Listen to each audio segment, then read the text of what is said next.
देश की वित्त मंत्री निर्मला सीतारमण ने आज बजट पेश किया। बजट कैसा है एक आम आदमी के लिए, देश की अर्थव्यवस्था के लिए? इस पर बात करने के लिए हमारे साथ अर्थशास्त्री अरविंद मोहन जी हैं। अरविंद जी, सर कैसे देखते हैं इस बार का बजट? क्योंकि डायरेक्ट टैक्सेशन में तो कुछ ऐसा रिबेट नहीं मिल रहा है, लेकिन अगर देखा जाए तो इंडस्ट्रीज के लिए, स्टार्टअप्स के लिए ये कुछ बड़े बदलाव देखने के संकेत मिल रहे हैं। देखिए, बजट का फोकस शॉर्ट टर्म बिल्कुल नहीं दिख रहा है।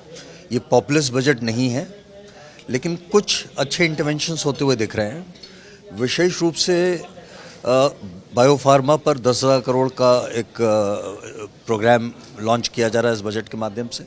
इलेक्ट्रॉनिक्स में 40,000 करोड़ का इंटरवेंशन लॉन्च किया जा रहा है। 5 अलग अलग शहरों में यूनिवर्सिटी क्लस्टर्स बनाए जाएंगे, जिसमें एजुकेशन क्लस्टर्स होंगे, यूनिवर्सिटी क्लस्टर्स होंगे। जो आप जिस तरीके का मैन पावर शायद देश में चाहते हैं, उसको बनाने की कोशिश होगी। एक बहुत इंटरेस्टिंग इंटरवेंशन दिखाई पड़ रहा है, जिसको आप कह सकते हैं आज सारी दुनिया में अगर आप देखें तो इस समय एक तरीके से थर्ड वर्ल्ड वॉर चल रहा है, और ये वर्ल्ड वॉर का जो न्यूक्लियस है वो इकोनॉमिक है, और इकोनॉमिक में भी जो इस समय फोकस है वो कहीं ना कहीं रेयर अर्थ मेटल्स और मिनरल्स का है। चांदी, सोना, डीडॉलराइजेशन का भी उस पर इम्पैक्ट आपको दिख रहा है। इससे लेकर के एल्युमिनियम, कॉपर, हर इस तरीके की तमाम चीज़ों पर बहुत बड़ा इस तूफान मचा हुआ है। हम पहली बार एक rare earth metals minerals corridor बनाने की शुरुआत करने जा रहे हैं। मुझे लगता है ये बहुत अपने आप में महत्वपूर्ण इंटरवेंशन है। जहाँ तक टैक्सेस का सवाल है, जो आपको मेजर परिवर्तन होते हुए दिखाई पड़ रहा है, वो दिखाई पड़ रहा है कस्टम्स ड्यूटी में, और उसका शायद कारण फिर वही वैश्विक माहौल है। जिस तरीके की टैरिफ की मार हमारे ऊपर रही है, शायद हम उसको एड्रेस करने की कोशिश कर रहे हैं कस्टम्स ड्यूटी को विशेष रूप से नीचे ला करके, और शायद ये आने वाले समय में निश्चित तौर पे हमें मदद करेगा। शॉर्ट रन में तो शायद जिस तरीके का टैरिफ अमेरिका वगैरह का लगा, ये शायद ख़त्म हो जाएगा, लेकिन लॉन्ग रन में भी हम जिस तरीके की ट्रेड डील्स लगातार कर रहे हैं और आने वाले समय में करेंगे, मुझे लग रहा है हम देश के टैक्स स्ट्रक्चर को, विशेष रूप से कस्टम ड्यूटी को, उसके साथ अलाइन करने की कोशिश कर रहे हैं, जो मुझे लगता है एक अच्छा प्रयास है। इस बजट में जो टैरिफ अमेरिका की तरफ से लगाया गया, उसका कितना असर देखते हैं कि इस अमेरिका के टैरिफ का इस बजट पर पूरी एक शैडो देख रहे हैं? नहीं, बिल्कुल दिख रहा है। कस्टम्स ड्यूटी का जो आप परिवर्तन देख रहे हैं वो मूल रूप से उसी दिशा में हम, हालांकि हिंदुस्तान के एक्सपोर्टर्स ने इस चैलेंज को बहुत अच्छे से हैंडल किया है। जो लेटेस्ट रिपोर्ट दिखाई पड़ रही है वो दिखाई पड़ रही है कि ज़्यादा बर्डन अमेरिका के सिटीजन्स पे पड़ा है टैरिफ का, बजाय इसके कि हमारे जैसे एक्सपोर्टर्स पे पड़ा हो। तो निश्चित तौर पर लेकिन हमारे ऊपर असर है। 50% टैरिफ बहुत ज़्यादा है, और कहीं ना कहीं जो कस्टम ड्यूटी में आप परिवर्तन होते हुए देख रहे हैं वो उसी दिशा में है। इसके अलावा भी अगर आप उत्तर प्रदेश के परिप्रेक्ष्य में देखें तो मुझे लग रहा है वाटरवेज का जो इंटरवेंशन है, ख़ास तौर पर वाटरवेज को और बढ़ाने का, नए वाटरवेज क्रिएट करने का, और वाराणसी में शिपिंग रिपेयर सेंटर स्थापित करना। देखिए, उत्तर प्रदेश जैसे प्रदेश का एक बड़ा चैलेंज है कि हमारे क्योंकि हम सी पर नहीं है, पोर्ट पर नहीं है, तो हमारी एक्सपोर्ट कॉस्ट में वो ऐड हो जाता है, हम कॉम्पिटिटिव नहीं रह जाते। आज़ादी से पहले कराची हमारा पोर्ट था, जो हमारा एडवांटेज हो सकता था। आज हमारे पास वो पोर्ट नहीं है, तो हमारा हल्दिया और कोलकाता वाला जो सेगमेंट है, वहाँ से हमारा ज़्यादातर एक्सपोर्ट होता है। वाटरवेज हमारी ये कॉस्ट को निश्चित तौर पर नीचे ले आएंगे, तो जो लैंड लॉक्ड स्टेट्स हैं, यूपी, बिहार जैसे, मुझे लगता है उसके लिए ये बहुत अच्छा इंटरवेंशन है। हमारी एक्सपोर्ट कॉस्ट आने वाले समय में इसकी वजह से कम हो जाएगी।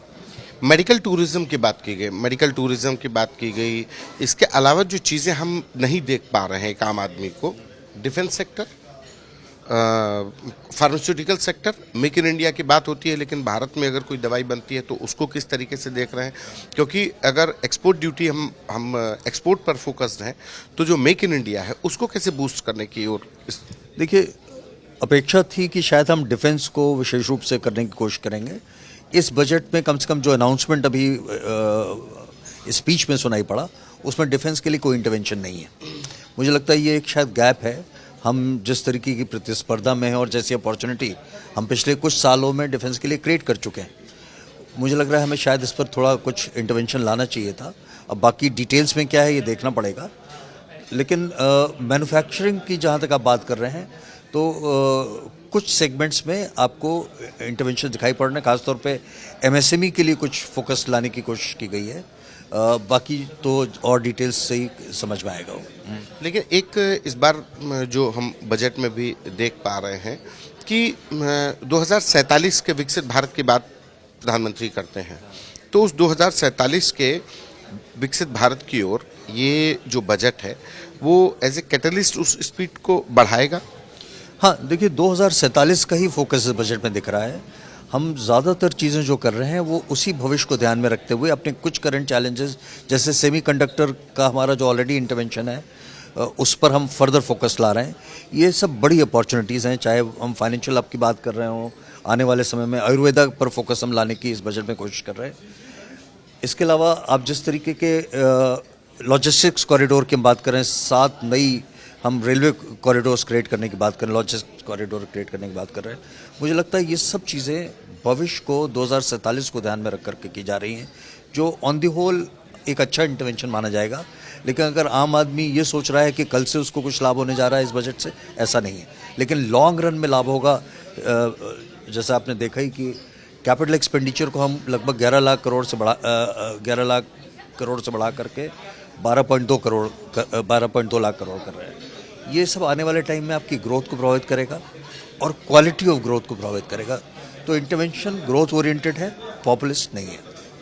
उत्तर प्रदेश की बात करें तो इस बजट से उत्तर प्रदेश की जो इकोनॉमी है, तो इकोनॉमी बनाने की बात हो रही है, तमाम समिट्स हो रहे हैं, उसमें उत्तर प्रदेश में कितना लाभ देखने को मिलेगा? देखिए, डायरेक्टली यूपी को अगर आप लाभ के तौर पे देखें तो वाटरवेज की जब हम बात कर रहे हैं, यूपी को सीधा लाभ है। एग्रीकल्चर के लिए हम कुछ इंटरवेंशन लाने की कोशिश कर रहे हैं, यूपी को लाभ होगा उसमें। हम बायोफार्मा की बात कर रहे हैं, यूपी को ग्रेट एडवांटेज है। मेडिकल टूरिज्म की बात कर रहे हैं, यूपी में बड़ी अपॉर्चुनिटी एग्जिस्ट करती है। तो ये कुछ सेक्टर्स है।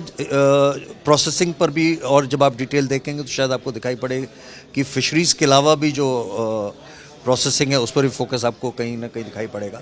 और यूपी में भी कुछ समय से हम फिशरीज़ को बहुत प्रमोट करने की कोशिश करें, इनलैंड फिशरीज़ को।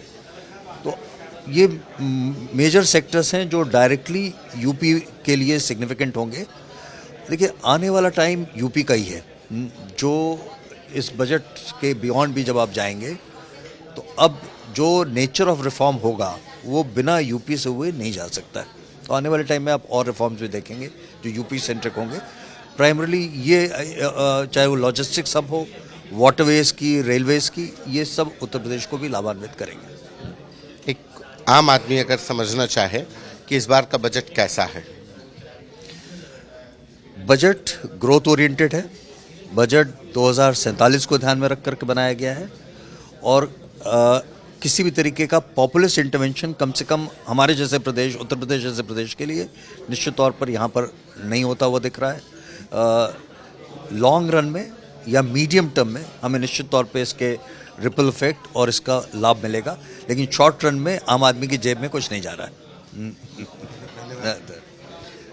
बजट की बात हो और चूंकि बजट यानी अर्थशास्त्र बहुत ज़्यादा हो जाता है, बहुत ज़्यादा उसी पर फोकस रहता है, तो ऐसे में अरविंद मोहन जी की जो बात है कि 2047 में जो विकसित भारत का सपना है उसको ज़रूर बढ़ाएगा। लेकिन अगर प्रत्यक्ष तौर पर देखा जाए तो आम आदमी के लिए इस बार कुछ नहीं, लेकिन अपरोक्ष रूप से ज़रूर उसको लाभ देने वाला ये बजट है। कैमरा पर्सन नीरज के साथ संतोष कुमार, आज तक।